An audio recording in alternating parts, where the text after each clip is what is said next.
श्री आस्करण जी महाराज नाम के महाभागवत हुए हैं, जो अपने लोग नाम कीर्तन करते हैं श्रृंगार आरती के बाद। हाँ, आस्करण मधुकर जयमल नृप हरिदास जन दासा, ऐसा आता है। तो आस्करण जी के इष्ट श्री राधा मोहन जी थे।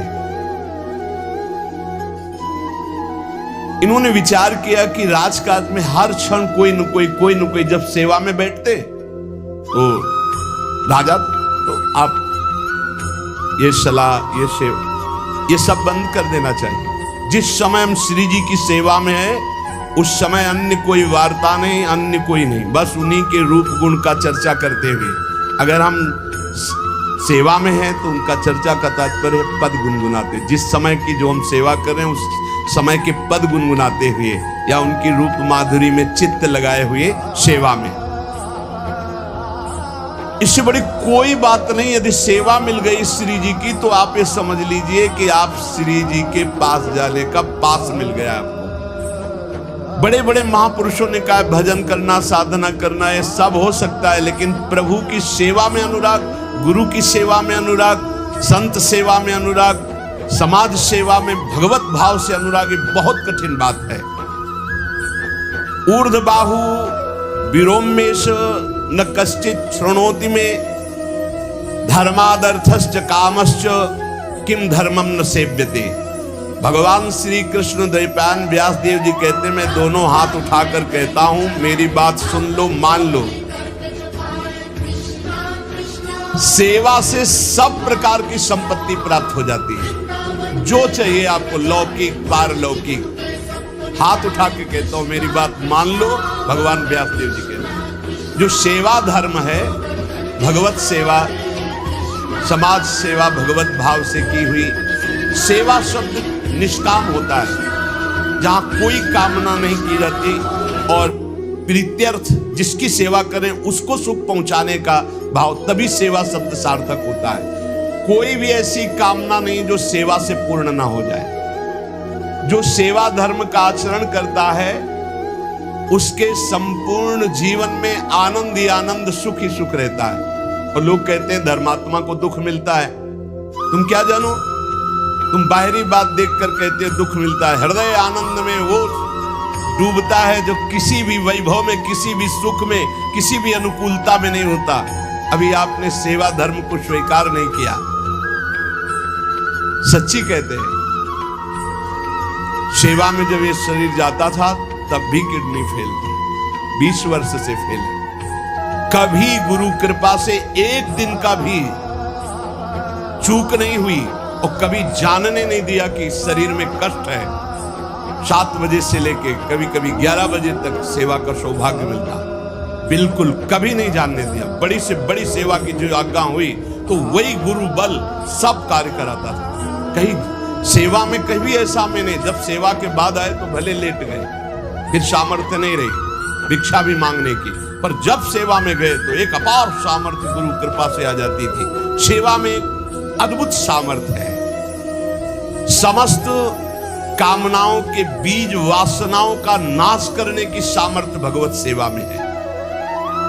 श्री आस्करण जी ने अपनी सेवा को सुरक्षित रखने के लिए, ये नरवरगढ़ के राजा हैं। राजा को बहुत से कार्य होते हैं, पता नहीं किस समय कौन सी राजकीय व्यवस्था के लिए आवश्यकता पड़ जाए, तो ठाकुर सेवा में एकाग्रता की बहुत आवश्यकता है।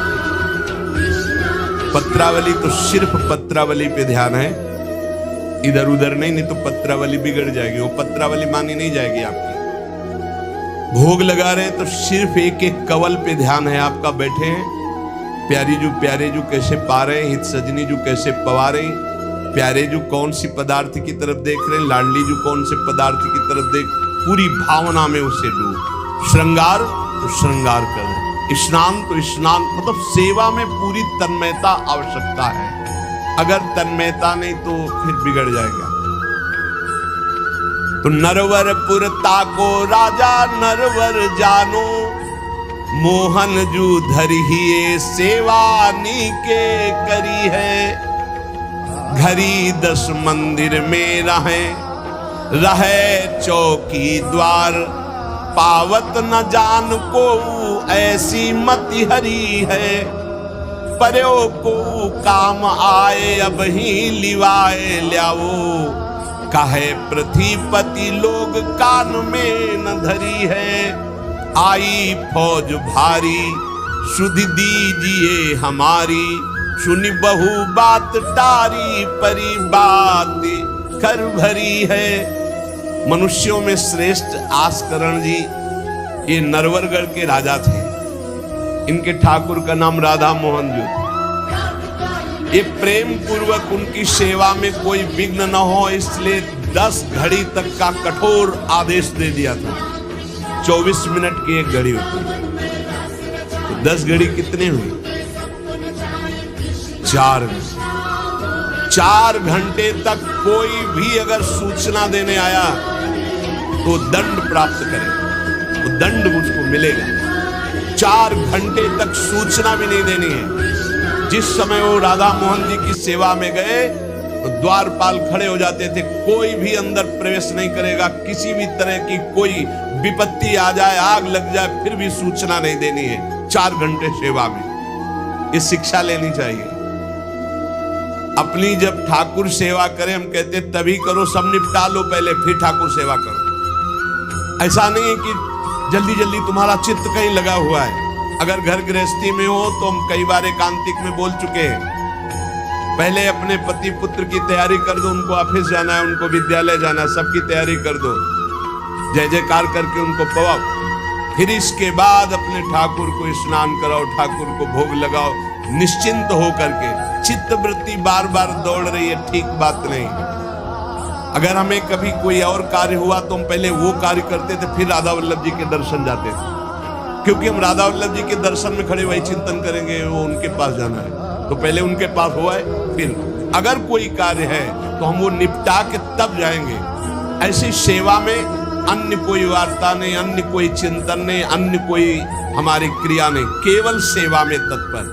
इसलिए उन्होंने कठोर नियम लगा रखा था, 4 घंटे तक कोई सूचना भी नहीं देगा। और आप मंदिर में राधा मोहन जी को 4 घंटे स्नान कराना, श्रृंगार कराना, आरती करना, फिर आरती करके भोग आदि सब करके फिर दंडवत करना। दंडवत के बाद जब प्रसाद चरणामृत लेकर उठते तब कोई बात हो तो बता सकते हो, भी बात जब श्री जी की चिक डालकर बाहर निकले उस समय द्वार पर चौकीदार बहुत सावधानी से कोई भीतर न जाने पावे।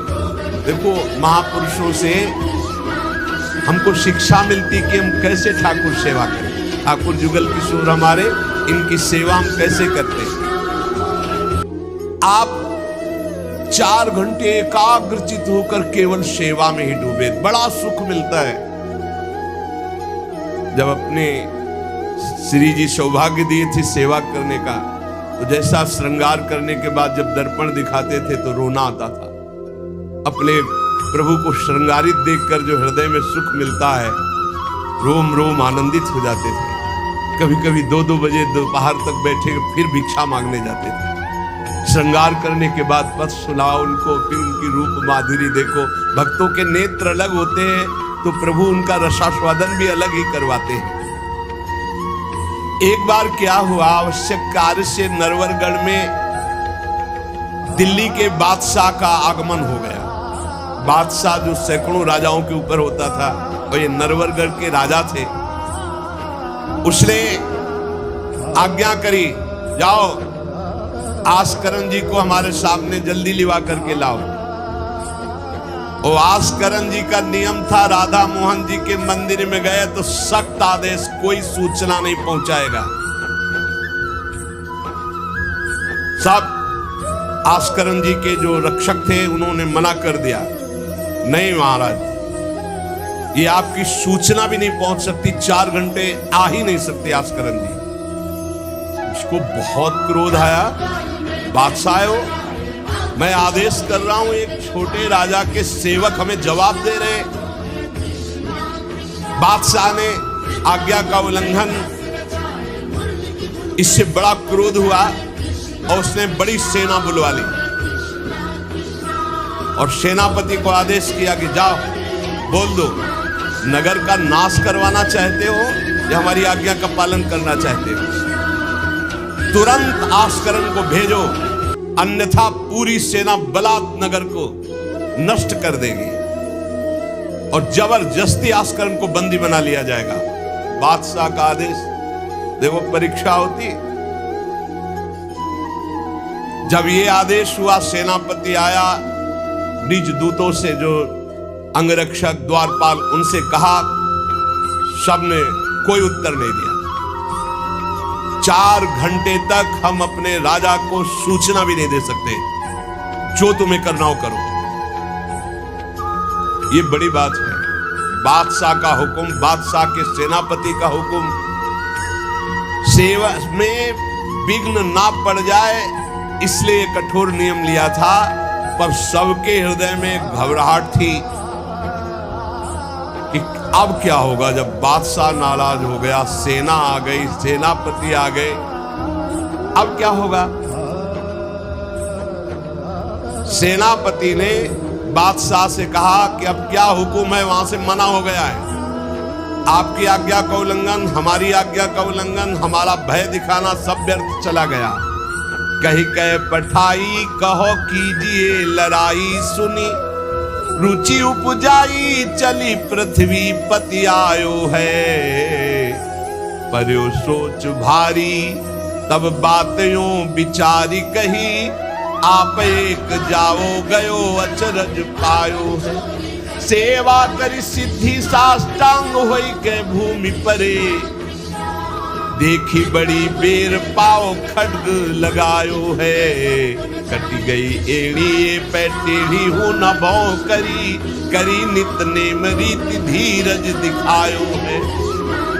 बादशाह बड़ा आश्चर्य हुआ कि ये आस्करण जी के पास सूचना ही नहीं पहुंचाई जा रही और हमारे भय का इसके ऊपर कोई असर नहीं। पर आस्करण जी बहुत साधु प्रकृति के हैं, बड़े प्रियजन हैं, आक्रमण करना तो उचित नहीं, मैं स्वयं जाकर के देखूं क्या बात है। राजा थोड़ा भाव से युक्त हुआ, नहीं तो रजोगुण में फिर ऐसा भाव कहां होता है। पर आस्करण जी की भक्ति का प्रभाव कि उसके कि देखो चल के आखिरकार है क्या। बादशाह स्वयं आया। राज कर्मचारी अब विचार में पड़ गए कि बादशाह को कैसे रोका जा सकता है। सब जितने उनके अंगरक्षक सबको रोक दिया। ये बड़ी बात है, यह है भगवान की आराधना का बल। नहीं, बादशाह को कौन रोक सकता है? एक छोटे राजा ये है, उनके सैनिकों ने, द्वारपालों ने रोक दिया और बादशाह से कहा राज आज्ञा का उल्लंघन हम नहीं कर सकते,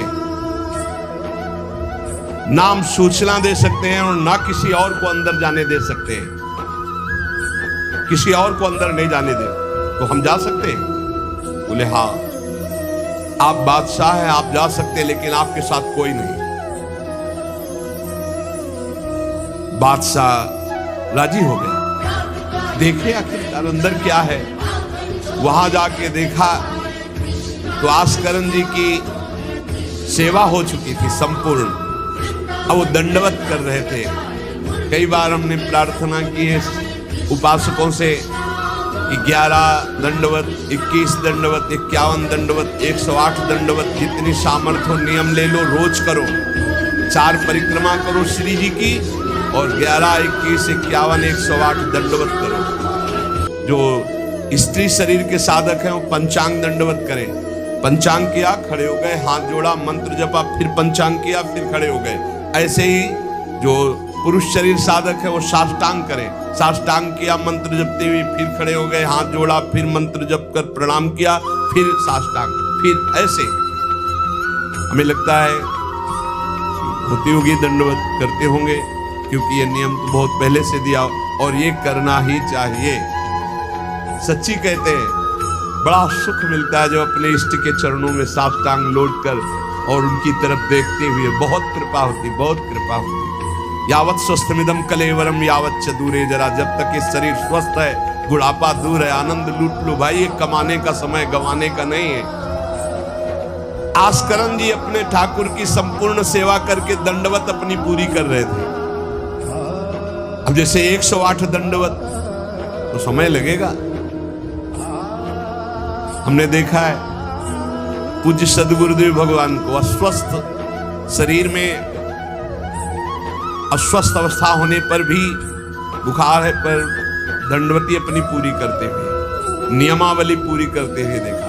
क्योंकि जैसे ब्रज की 84 कोस की परिक्रमा में तो श्री जी साथ थी, बहुत थकान, बहुत शरीर कष्ट में, पर आप अपनी दंडवती जरूर पूरी करते। गुरुदेव भगवान को देखा, महापुरुष नियमनिष्ठ होते हैं, जो नियम ले लिया उसे तोड़ते नहीं। 6 बजे आरती होती है, आप देख लो, 5 मिनट के अंतर की बात नहीं कह सकते, नहीं आपको ठीक समय से आरती मिलेगी।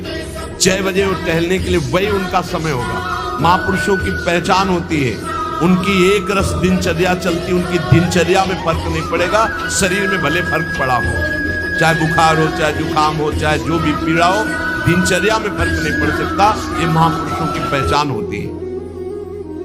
आस्करन जी साष्टांग लेट करके दंडवत कर रहे थे। अब को बादशाह जाएगा तो बादशाह कोई साधारण तो है नहीं, उसकी बाजूबंद, उसके सब झनन भनन आवाज तो होती है, पता भी चलता है कि कोई आ गया। मुड़ करके भी नहीं देखा बादशाह की तरफ, बस बार बार साष्टांग दंडवत, खड़ा खड़ा देखता रहा। 108 दंडवत 2-4 हो तो बड़ी देर हो गई, ना बादशाह से बात, न सलाम, न कोई, बस वो अपनी साष्टांग दंड। ये होना चाहिए। आप श्रृंगार कर रहे हैं तो श्रृंगार में ही दृष्टि होनी चाहिए, दंडवत कर रहे हैं तो किसी की तरफ नहीं, सिर्फ दंडवत के सामने प्रिया प्रीतम है, हम बार बार दंडवत कर रहे हैं। ये उपासकों की एक एकाग्रता होती है।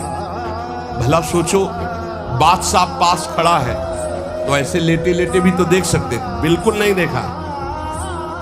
राजा को, बादशाह को बड़ा आवेश आया कि इतनी देर से मैं खड़ा हूं, पहले तो वही सब नाना करते रहे, इतनी देर से खड़ा हूं, ना कोई प्रणाम, ना नमस्कार, ना हमारी तरफ देख रहा है, क्या है। तलवार निकाली और साष्टांग दंडवत कर रहे थे तो मारा, एक पैर की एड़ी कट गई, एड़ी कट गई,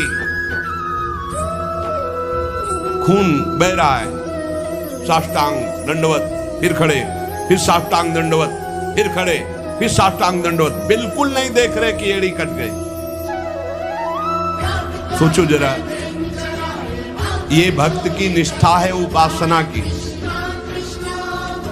या तो अगर एक चींटी काटेगी तो थोड़ी देर लौट करके पहले देखेंगे क्या हो रहा है, फिर दंडवत। एड़ी कट गई, लेकिन किसने काटा, ना ये बात देखी। एड़ी कटना कोई साधारण बात समझते हो? तलवार से पूरी एड़ी काट, कोई दुख नहीं, रक्तस्राव हो रहा है। अपने नियमानुसार कटी गई एड़ी, ए पे टेढ़ी हूं न भौं करी, ना तो आह निकला, ना गुस्साई कि किसने ऐसा कर दिया। करी नित नेम रीति धीरज दिखा, धैर्य पूर्वक 108 दंडवत पूरी की। पूरा जब संपन्न कर लिया, इसके बाद पीछे हटे, चिक गिराई, क्योंकि समझ चुके थे कि ये तलवार चलाने की हमारे ऊपर हिम्मत केवल बादशाह की हो सकती, दूसरे की नहीं। कोई साधारण राजा नहीं, महाभागवत और महाबली है। इसलिए हमारे ठाकुर का सुखपूर्वक अब शयन हो। चिक डाली, उठ चिक डारी तब पाछे सो निहारी, कियो मुजरा बिचारी बादशाह तिरिझे हैं। हित की सच्चाई यह है नेकु ना कचाई होत, चर्चा चलाई भाव सुनि सुनि भीजे हैं। बीते दिन को नृप भक्त सो समायो, पृथ्वीपति दुख पायो सुनी भोग हरि छीजे हैं। करे विप्र सेवा तिने गांव लिख न्यारे दिए, वाके प्राण प्यारे लाड़ करो कहीं धीजे हैं। आस्करन जी ने जब चिक डालकर पीछे मुड़कर देखा तो बादशाह शिष्टाचार के अनुसार जोहार किया। राजा की भगवत सेवा, नियम निष्ठा ये देखकर बादशाह बहुत प्रसन्न हुआ। और कहा मैंने आज देखा ईश्वर के प्रेम की सच्चाई को। तुम्हारे में थोड़ा भी बनावटीपना नहीं, थोड़ी भी शिथिलता नहीं, तुम अपनी निष्ठा के धैर्यवान वीर हो। बादशाह ने आस्करण जी से भगवत प्रेम संबंधी कुछ चर्चाएं की और विचार अपने प्रकट किए कि आज मैं बहुत खुश और सौभाग्यशाली हूं कि तुम्हारे जैसा राजा मेरा जन है। बड़ा है हृदय रस में डूब गया बादशाह का। ये है देखो सच्चाई भक्ति की। नहीं बादशाह के हुक्म को टाल देना, सेनापति की आज्ञा का उल्लंघन कर देना, बादशाह आया है साष्टांग दंडवत, कोई उसका आदर ना करना, ये सब भारी अपराधों में आता है। नहीं बादशाह आया और फिर दंडवत हो सके, नहीं पहले उससे बातचीत होगी, बाद में दंडवत होगी। नहीं अपनी निष्ठा के आगे एड़ी काट दी गई फिर भी नहीं रुके। अब आस्करण जी सदैव अपने भगवत निष्ठा भगवत सेवा में मगन रहते। राजा बहुत प्रसन्न होकर के कहा कि अब जिस कार्य के लिए हम आए थे अब उस कार्य की जरूरत नहीं है, और अपनी जेब से अपनी रुमाल निकाल कर अपने हाथों से उनके चरणों की एड़ी में बांधा और कहा तुरंत चलिए राजवैद्य के द्वारा इसे, और आज से हमारी तरफ से आपके ठाकुर की सेवा सुख संविधान चलेंगे। हम विशेष विशेष प्रकार की आपकी ठाकुर सेवा में सहयोग करें। आस्करण जी ने कहा भगवत कृपा है, सब भगवत कृपा है, सेवा यथार्थ रूप से चल रही है। नियम की सच्चाई और हृदय में कोई छल कपट नहीं, रोष नहीं, ये भगवान के भक्त में विशेष लक्षण होते हैं। भगवान के भक्त में छल कपट नहीं और अपराध करने वाले पर भी रोष नहीं। उमा संत कई यही बड़ाई, मंद करत जो करे भलाई। अगर सच्ची आराधना सच्चा प्रेम तो सबको बदलना पड़ेगा। बादशाह का भाव बदल गया, जो आवेश में था क्रोध में था। सच्चाई से अगर थोड़ी भी ठाकुर सेवा की जाए तो माया पर विजय प्राप्त की जा सकती है। साधो भाई भजन किया सोई जीता, जो सच्चाई से भजन किया, सच्चाई से सेवा की, वही इस माया पर विजय प्राप्त किया। एक बार राजा आस्करण जी के शरीर में बहुत जोर का बुखार आ गया। ऐसा बुखार कि न उठने की हिम्मत न शरीर की शुद्धि, और नियम की निष्ठा थी ही। अब भारी कष्ट, एक तो शरीर उठने लायक नहीं, भारी बुखार, और दूसरा सेवा। अब वो इस बात की चिंतित थे कि सेवा कैसे होगी। तो ठाकुर जी ने स्वप्न में अपने किसी निजजन पंडा से कहा इनको किसी औषधि की जरूरत नहीं, मेरा चरणामृत पिला दो, स्वस्थ हो जाएंगे, सेवा में आ जाएंगे। वो गए और उनका ठाकुर जी ने स्वप्न में आकर के कहा है कि आप ठाकुर जी का चरणामृत पी लीजिए, आप स्वस्थ हो जाएंगे। वैसे तो चरणामृत रोज ही लेते थे, सेवा में जाने के पहले ठाकुर जी का चरणामृत जो पूर्व का था पिया, तत्काल सब खत्म हो। सेवा में बहुत बड़ी सामर्थ्य है, निष्ठा में बहुत बड़ी सामर्थ्य है ठाकुर जी के चरणामृत में। विश्वास करो, जो रोज चरणामृत पीता है अकाल मृत्यु नहीं हो सकती। अकाल मृत्यु हरणम सर्वव्याधि विनाशनम, कोई भी रोग परास्त नहीं कर सकता। आप रोज चरणामृत पिए। अरे भाई, आप अगर राधा नाम विराजमान किए स्नान कराते तो रोज श्री लाडली लाल का चरणामृत है। रामे लाडली जो धामे लाल जो विराजमान है, प्रिया प्रीतम राधा नाम में विराजमान है। आप अगर सेवा नहीं विराजमान किए हुए हो तो विराजमान कर लो, जीवन काहे व्यर्थ करोगे। लेकिन जब तक सेवा ना विराजमान करो तो चले जाओ बिहारी जो, राधा वल्लभ जो, राधा रमन जो, राधा दो, कहीं भी मांगो चरणामृत मिल जाएगा। और रोज उसी में जल मिला करके रोज एक ढक्कन रोज चरणामृत। अकाल मृत्यु हरणम सर्वव्याधि विनाशनम श्री कृष्ण पादोदकम पीत्वा पुनर्जन्म न विद्यते। जो रोज चरणामृत पीता है उसका पुनर्जन्म नहीं होगा। बड़ा से बड़ा रोग आएगा लेकिन उसको पीड़ा नहीं पहुंचा पाएगा, अकाल मृत्यु नहीं होगी। तो स्वप्न में ठाकुर जी ने कहा चरणामृत दे दो, सब सामर्थ्य आ जाएगी।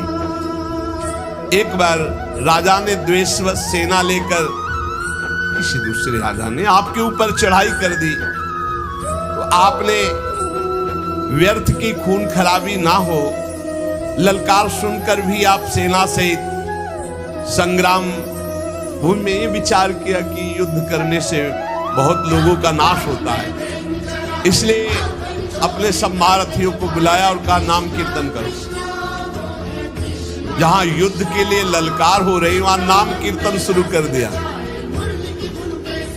नाम कीर्तन इतनी जोर का कि आनंद में सब झूम रहे, और उधर एक बादल की ऐसी टुकड़ी आई कि इतने ओले बरसे कि जो विपक्षी सेना थी, मैं राजा और विपक्षी सेना सब भाग गए और ये अपनी तरफ कीर्तन ही करते रहे, लड़ना ही नहीं पड़ा। भाव ये है कि जो भगवान में चित्त जोड़ता है, भगवान नाम